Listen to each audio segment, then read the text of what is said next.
abrir as nossas Bíblias na carta do apóstolo Paulo aos Gálatas, no capítulo 6.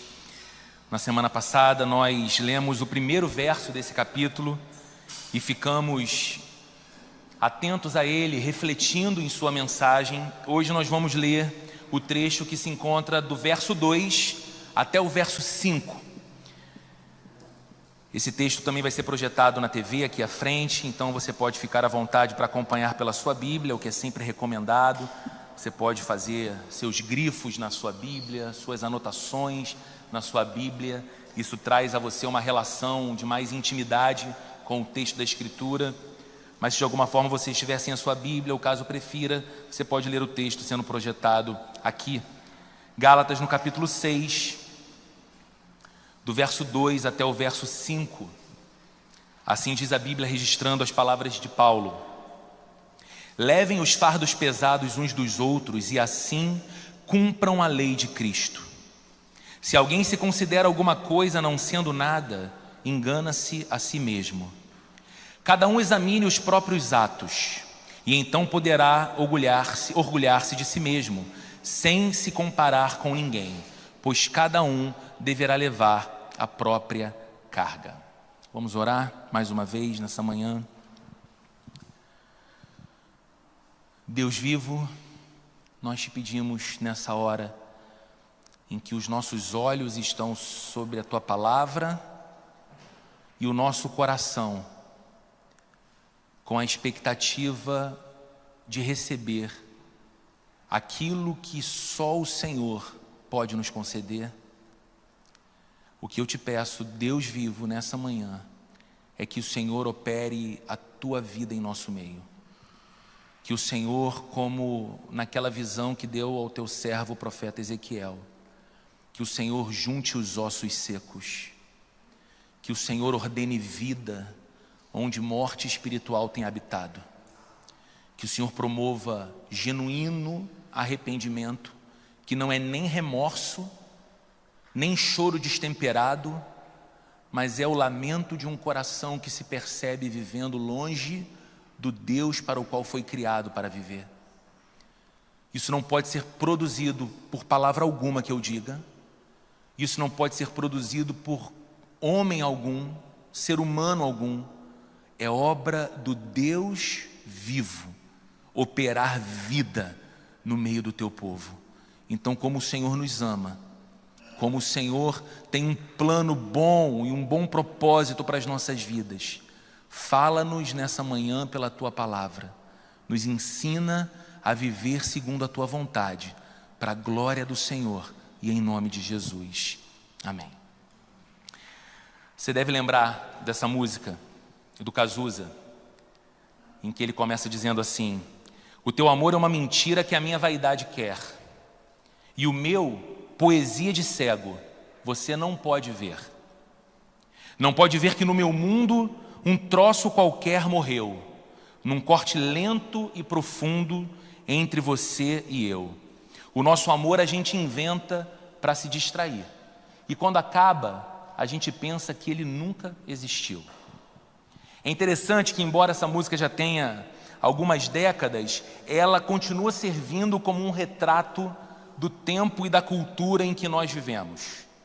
Tempo e cultura em que até os afetos, como o amor, são negociados.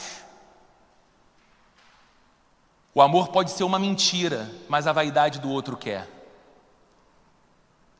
O amor pode ser uma poesia de cego. Você não vê, ninguém vê, mas aquele afirma que possui e afirma que expressa. E o amor, para falar apenas de um afeto, o amor pode ser essa coisa presente hoje e agora, mas num instante depois, fingirmos que ele sequer existiu.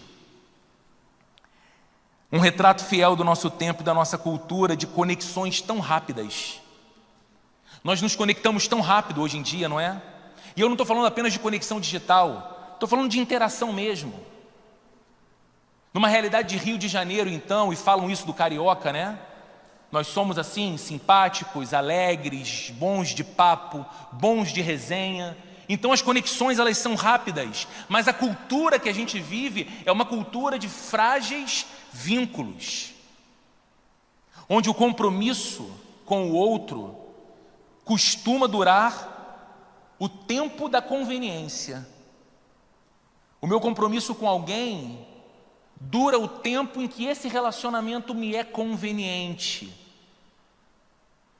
Ele é algo que a minha vaidade quer, como cantava o Cazuza.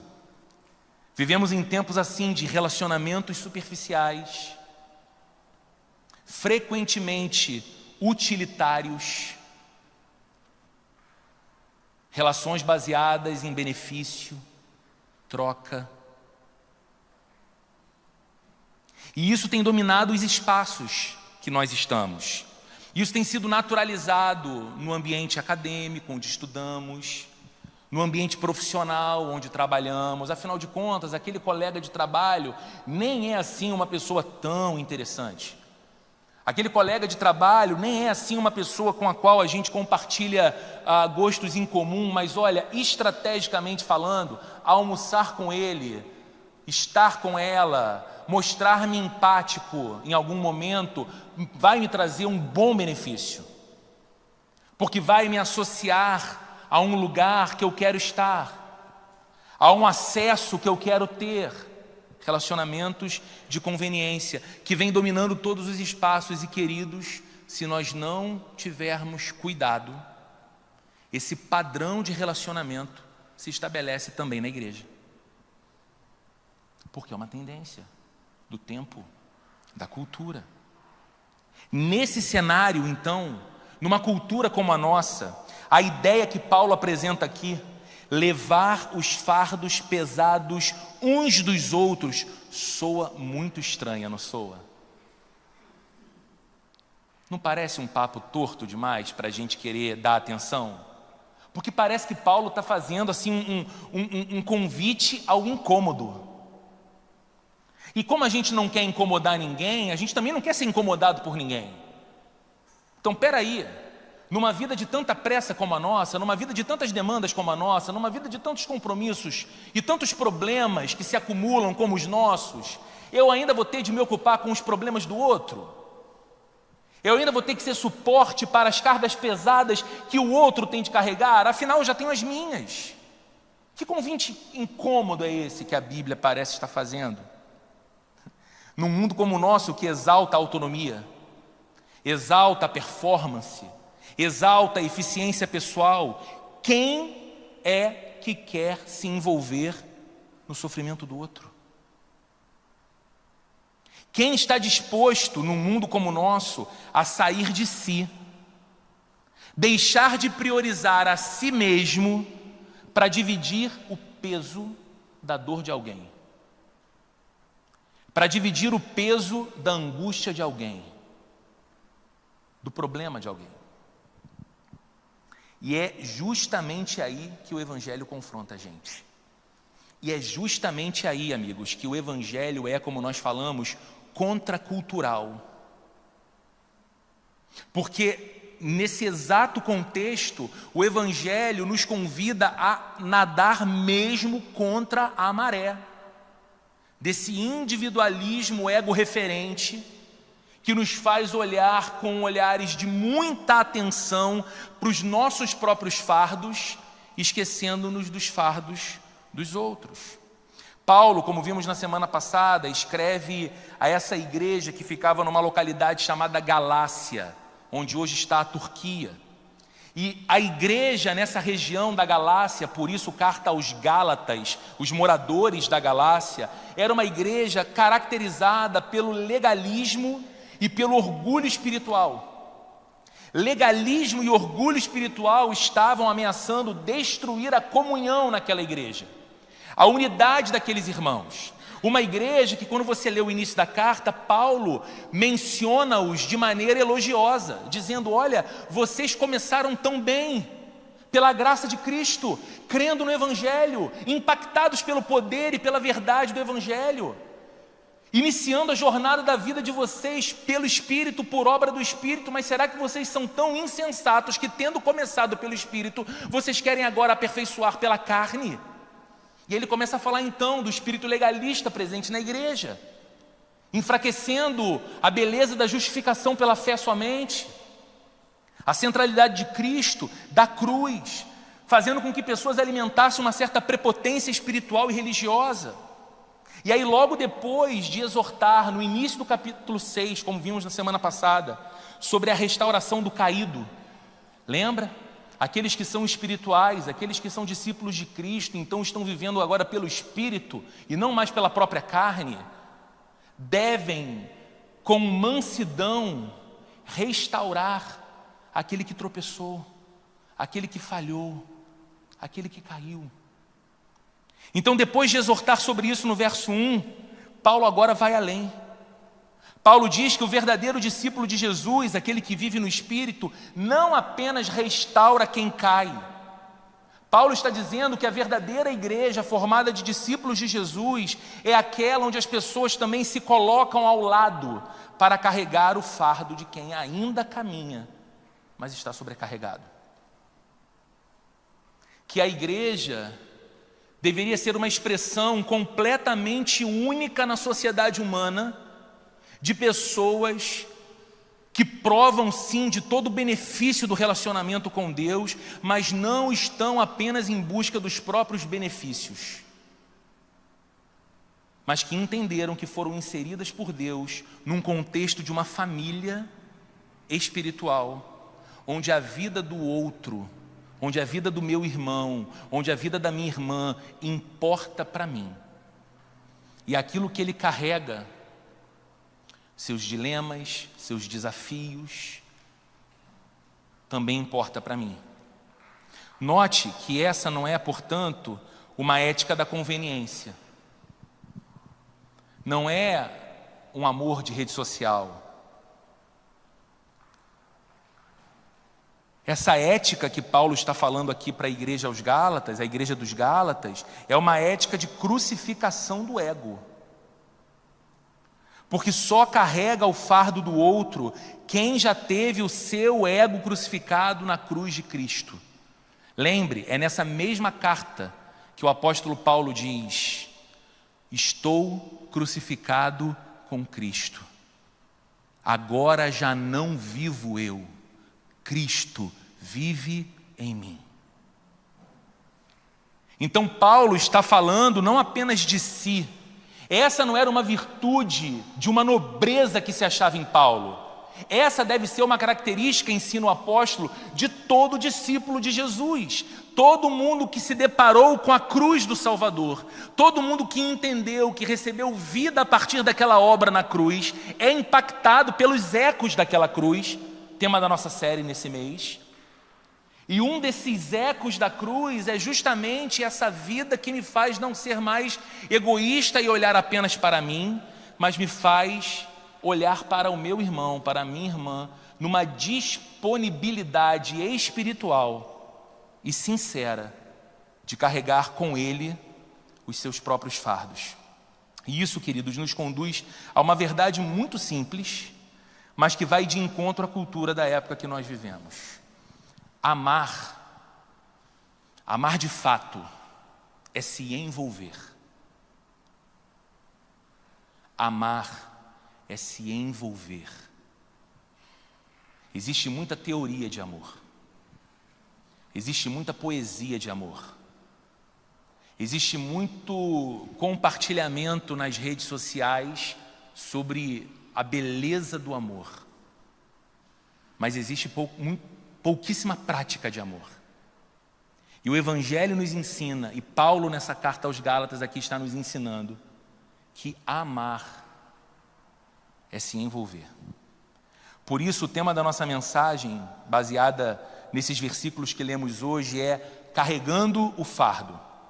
Mas essa mensagem, ela me parece tão rica e tão densa, ela merece tanto a nossa atenção, e eu não digo com isso, eu não afirmo com isso que vai ser uma reflexão agradável a nós, mas extremamente necessária, que eu decidi dividir essa mensagem em duas partes. E hoje nós veremos apenas a primeira delas.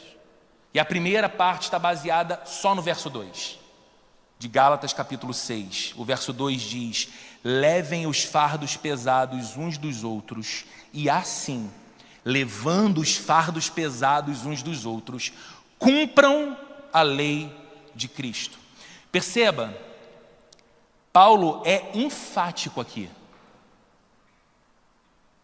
Paulo não está oferecendo um bom conselho ou uma dica.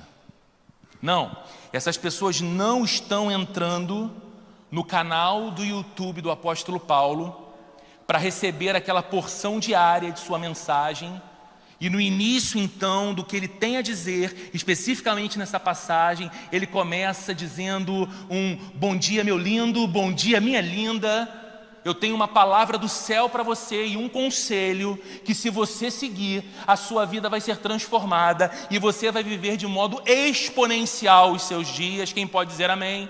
Não, Paulo não faz isso. Paulo não é um animador da emoção dos seus leitores. Paulo não está preocupado em massagear o ego de ninguém. O que ele está fazendo aqui é ensinando o que significa viver como alguém que foi transformado pela cruz. Por isso não é dica, por isso não é conselho, por isso é ênfase. Levem os fardos pesados uns dos outros, e assim cumpram a lei de Cristo.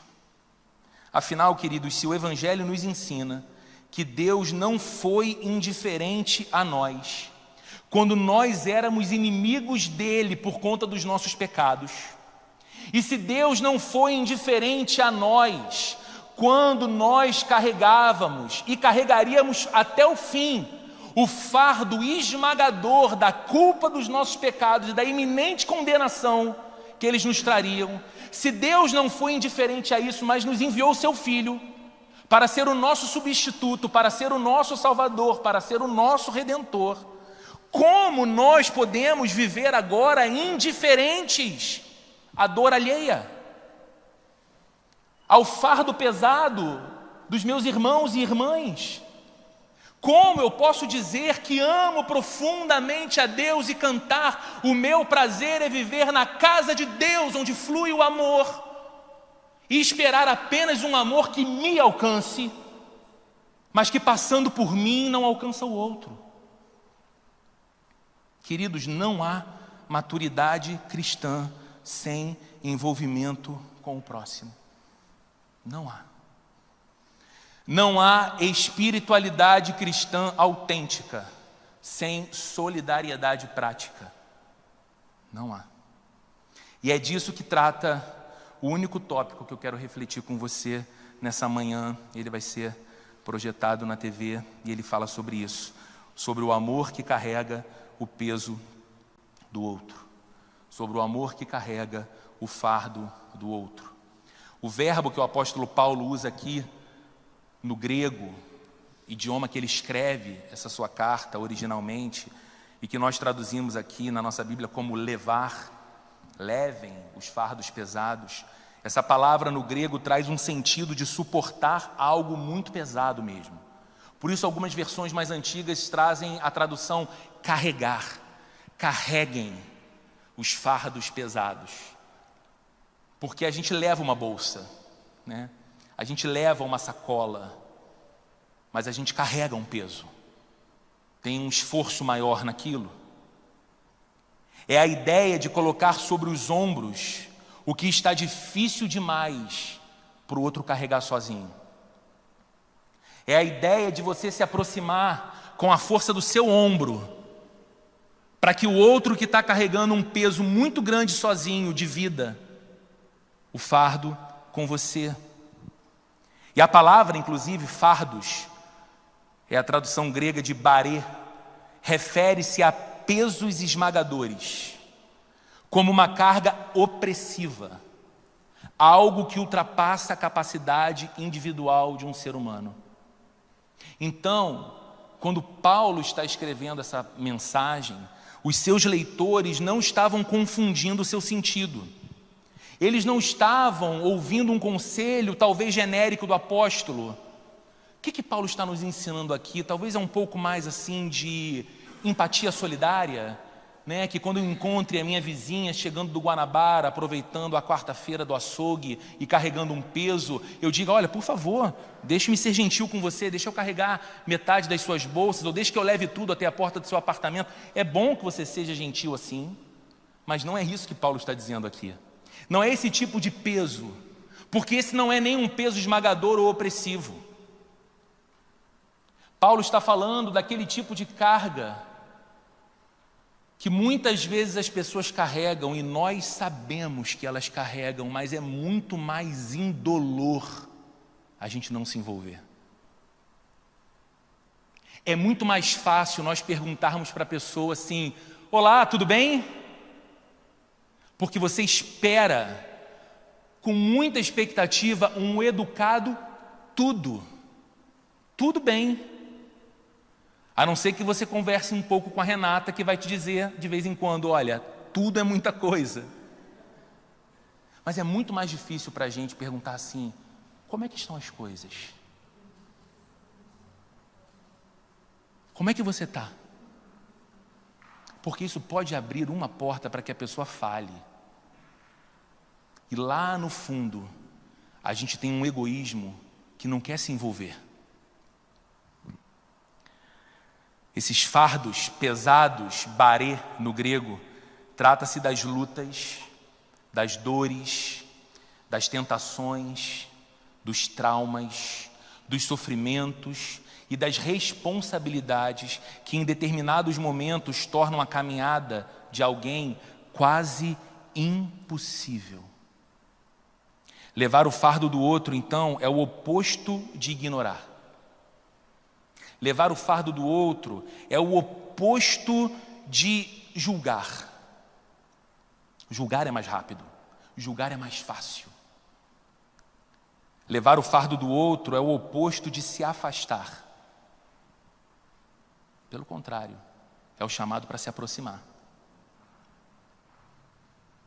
É naquela hora que eu preciso ser mais próximo. É como se Paulo dissesse assim: se você é de Jesus, então a dor do outro importa. Se é com Jesus que você se identifica, o crucificado, é com aquele que pela dor salvou você e livrou você da dor eterna do distanciamento de Deus.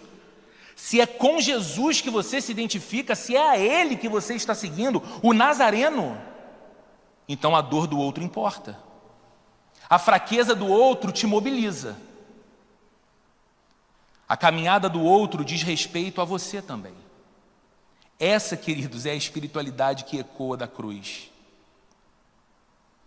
Porque Jesus levou os nossos fardos. Jesus carregou a nossa culpa. Jesus suportou a nossa vergonha. Jesus abraçou a nossa miséria. Foi tudo colocado em cima dele. Foi tudo despejado sobre ele.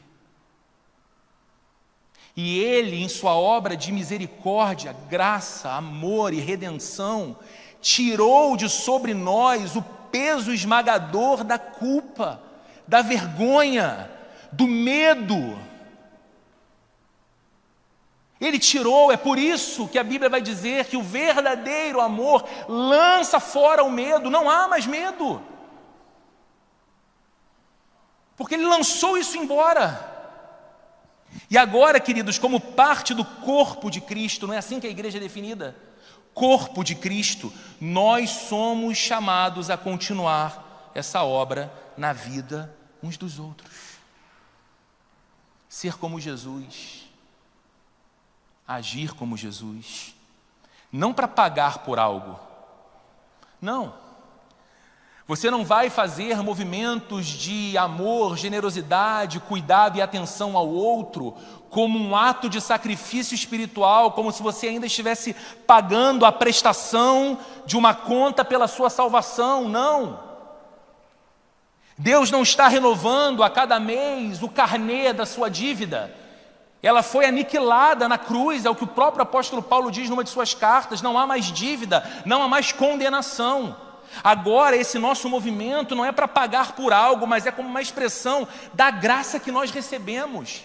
Como nós agiremos de modo contrário ao agir de Jesus, se a nossa identificação é com Ele? Que Cristo é esse que nós estamos seguindo, para quem nós estamos cantando, em nome de quem nós plantamos igrejas, que continua nos tornando insensíveis, cauterizados, endurecidos,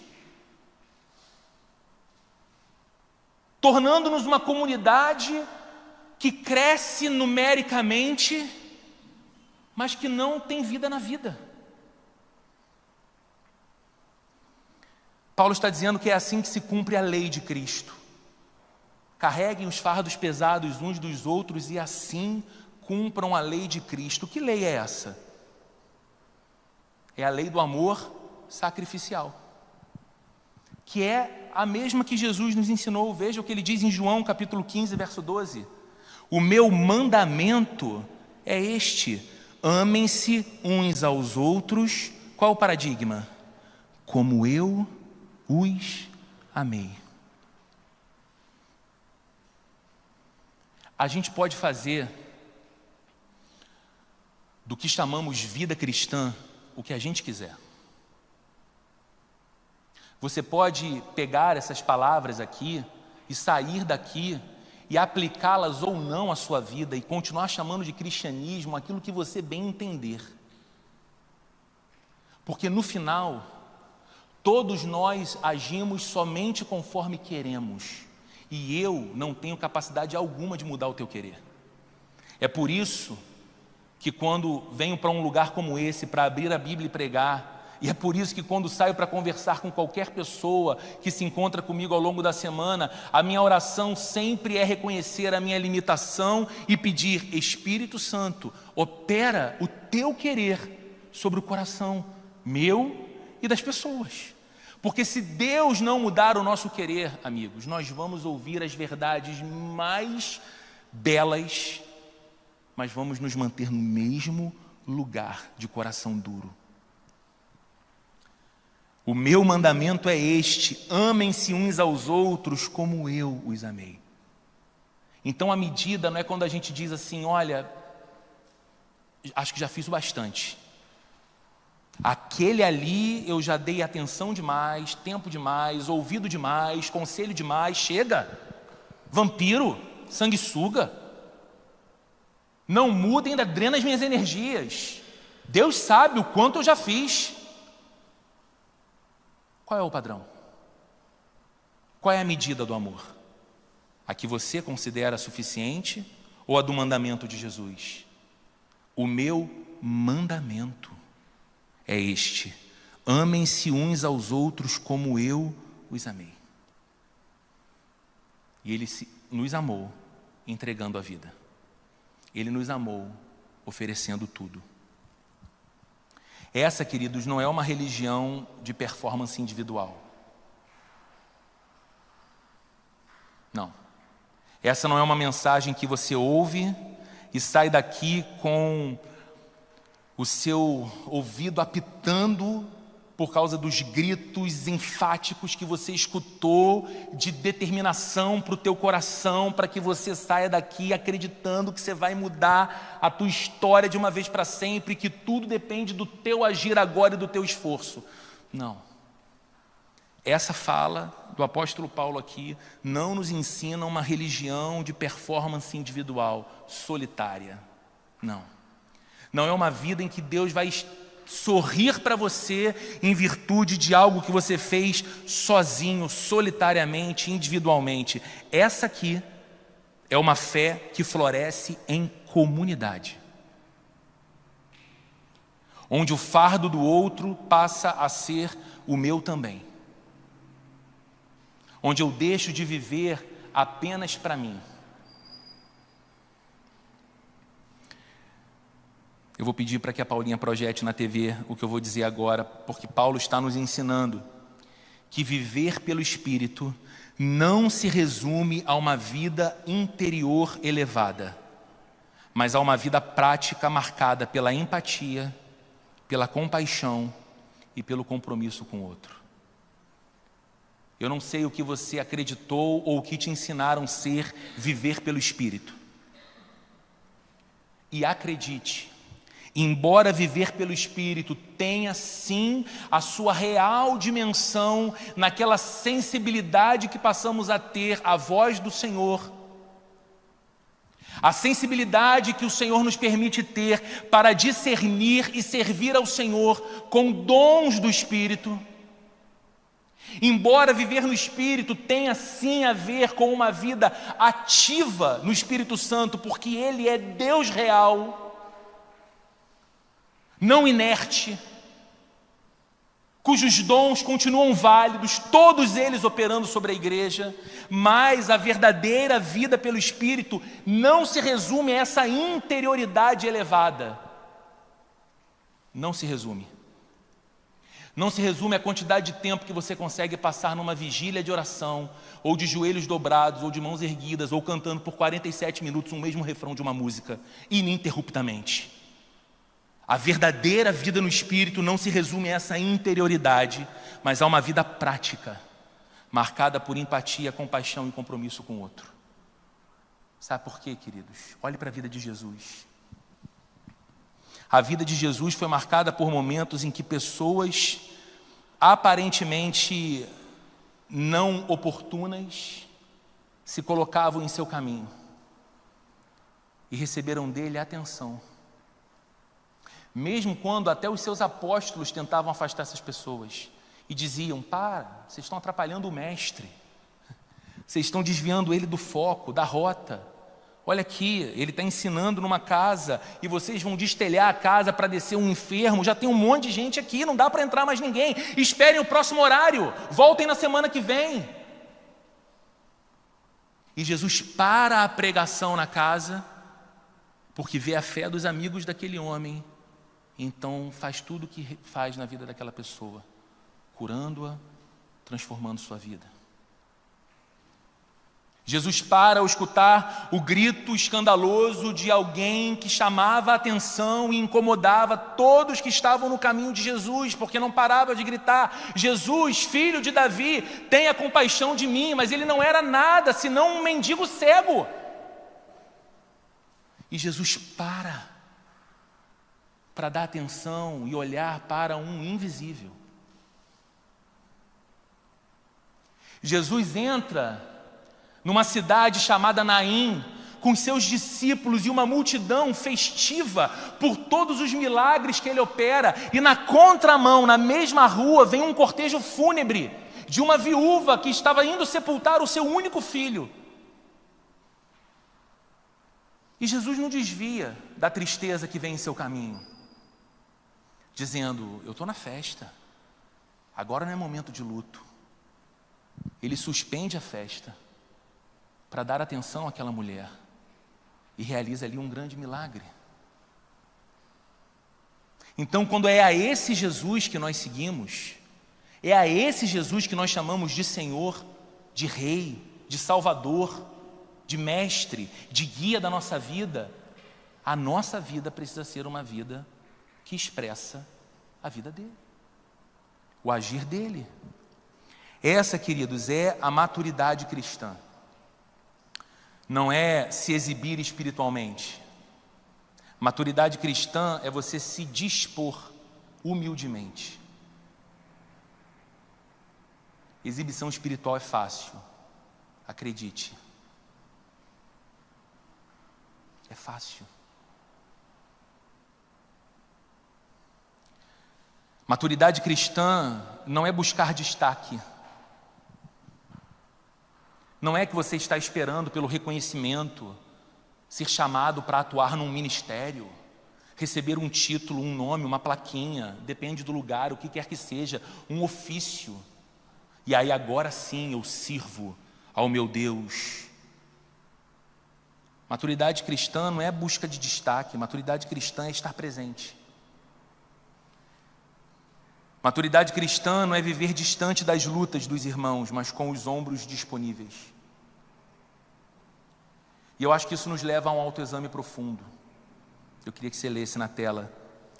A Paulinha vai colocar para a gente. Quem são as pessoas ao meu redor que estão sob fardos esmagadores?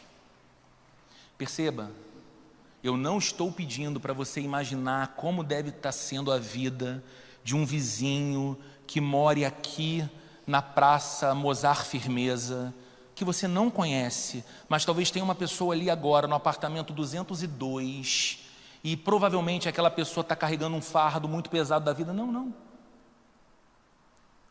Nas pessoas que estão ao redor de você. Aquelas pessoas que você divide 6, 8, 10 ou mais horas diárias de trabalho. Seu vizinho de corredor. Seu irmão da igreja. Que congrega no mesmo espaço de culto que você há 1, 2, 3, 4 anos e você ainda sabe no muito o nome, talvez mais ou menos por onde mora. Quais são os pesos esmagadores que essas pessoas ao seu redor estão carregando? O que eu tenho feito com isso? O que eu, em minha espiritualidade cristã, o que eu, como discípulo de Jesus Cristo, tenho feito com isso? A minha fé me leva à compaixão ou à omissão? Essas perguntas são importantes, queridos, porque a verdadeira vida de um discípulo de Jesus, aquela vida que nasce da cruz, ela não é medida por quanto eu sei, por quanto eu sei de teologia, por quanto eu sei de versículos bíblicos. A verdadeira vida de um discípulo de Jesus não é medida por isso. Ela é medida por aquilo que eu faço com o que eu sei. Ou seja, o quanto eu me importo com quem Deus se importa. Quanto de fardo dos meus irmãos eu tenho em amor carregado. Quanto saído da minha própria vida com seus legítimos problemas, compromissos e demandas, eu tenho saído para ser presente. Não apenas estar presente, mas ser um presente da graça de Jesus na vida dos meus irmãos e das minhas irmãs. Bom, isso vai nos levar ao segundo ponto que vai ficar para o próximo domingo. Então eu quero concluir nessa manhã essa nossa reflexão. Diante de um mundo tão autocentrado, onde os vínculos são descartáveis, onde o sofrimento do outro raramente nos tira do nosso próprio caminho, Paulo nos chama a carregar os fardos uns dos outros. Veja, queridos, é nesse mundo, é nesse tempo que a gente vive, é agora. Esse chamado não é um chamado genérico, ele tem nome, ele tem forma e ele tem uma referência: a cruz. A cruz de Jesus é o que me chama a viver dessa forma, porque foi lá, naquela cruz, que o Senhor carregou o peso que nenhum de nós podia suportar.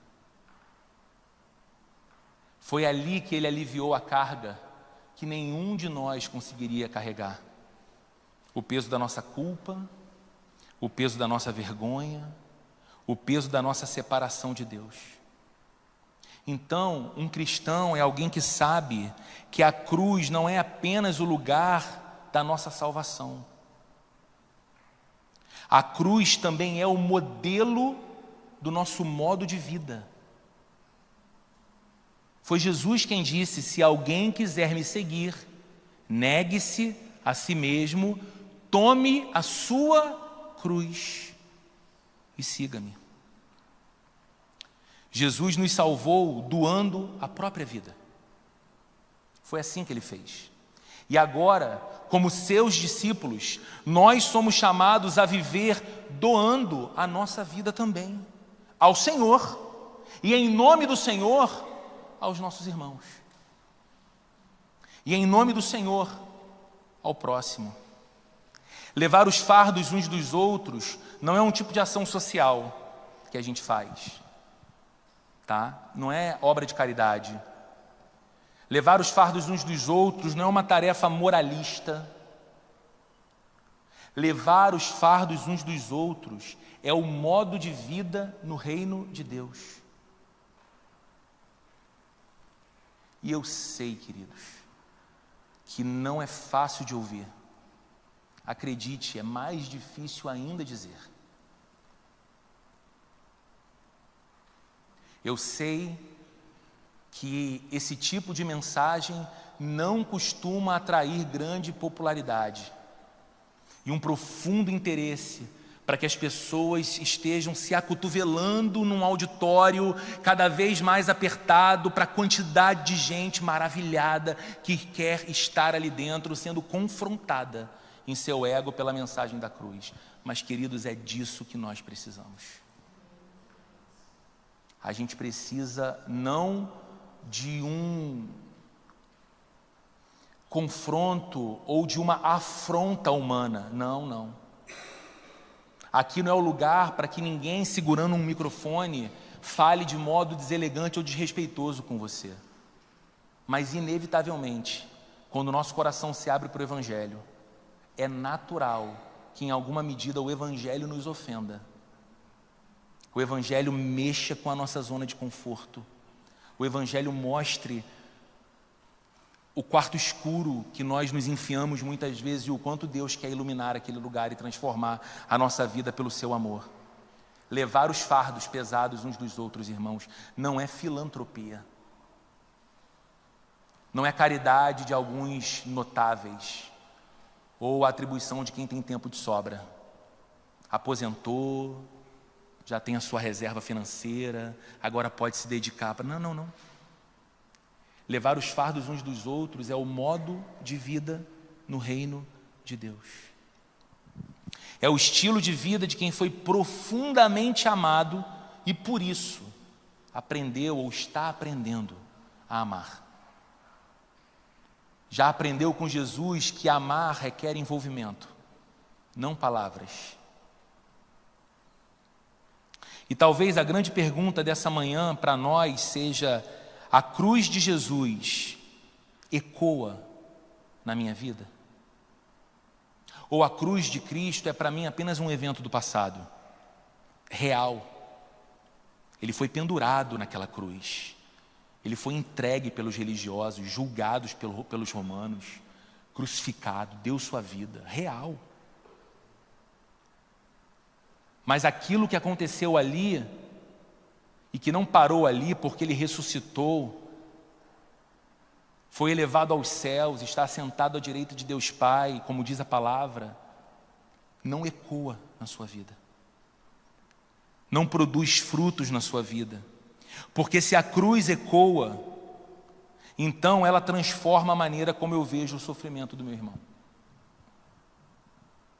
Se a cruz ecoa, ela me tira do pedestal da indiferença e me coloca ao lado do cansado, ao lado do abatido, ao lado do enfermo, ao lado do desanimado. Não para ficar abatido, não para ser desanimado, não para entregar os pontos também, mas para ser, pela graça de Jesus, um suporte na vida de quem sozinho não tem conseguido carregar mais o fardo. E esse, queridos, é o Evangelho em ação. Esse não é o Evangelho do discurso. Esse é o Evangelho em ação. Não uma palestra bonita, mas um amor concreto, prático, encarnado, que se importa, que se envolve, que sustenta, que divide o peso. E é isso que o Espírito Santo deseja gerar em nós. Isso é uma certeza que eu tenho no meu coração para essa igreja. O que o Espírito do Senhor deseja gerar em nós é que sejamos uma comunidade que cura, não uma comunidade que esmaga. Que sejamos um povo que ama, não apenas que observa. Eu vejo tudo, eu noto tudo, mas eu não me envolvo com nada. Que nós sejamos um corpo, expressão do corpo de Cristo. Que nós sejamos um corpo onde ninguém carrega os seus fardos pesados sozinho. Ninguém.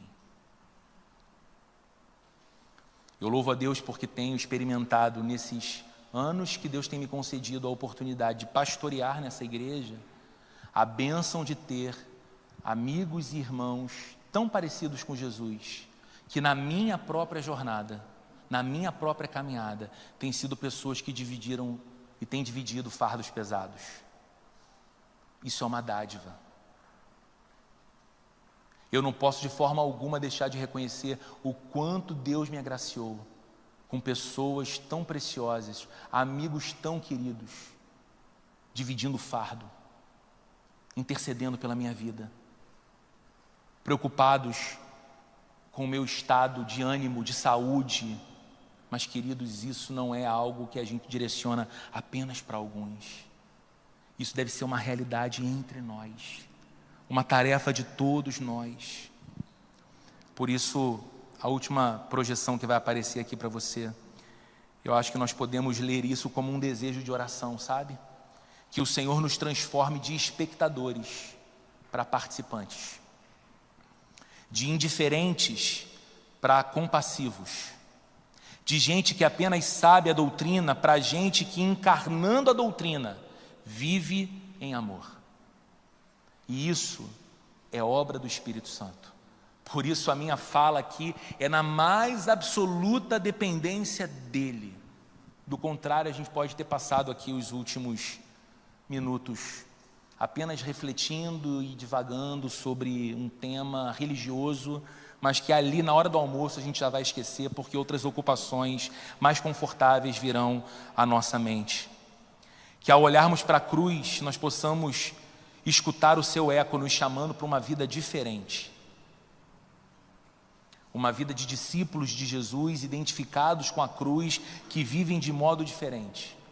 Não tão egoístas, não tão autocentrados, mas disponíveis a carregar o peso do outro, a sustentar a vida do outro em amor, em solidariedade, uma vida que reflete a vida de Jesus.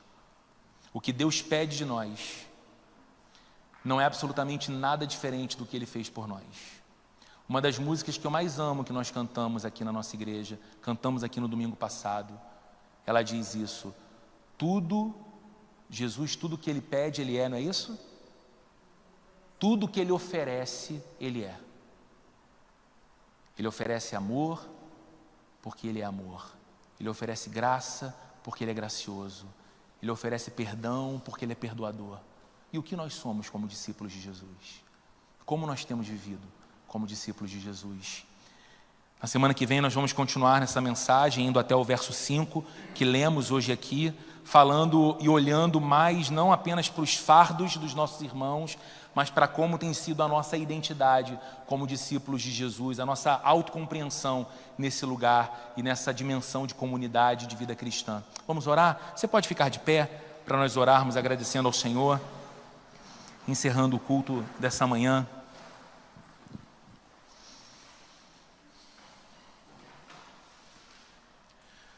Senhor, o Senhor conhece o nosso coração,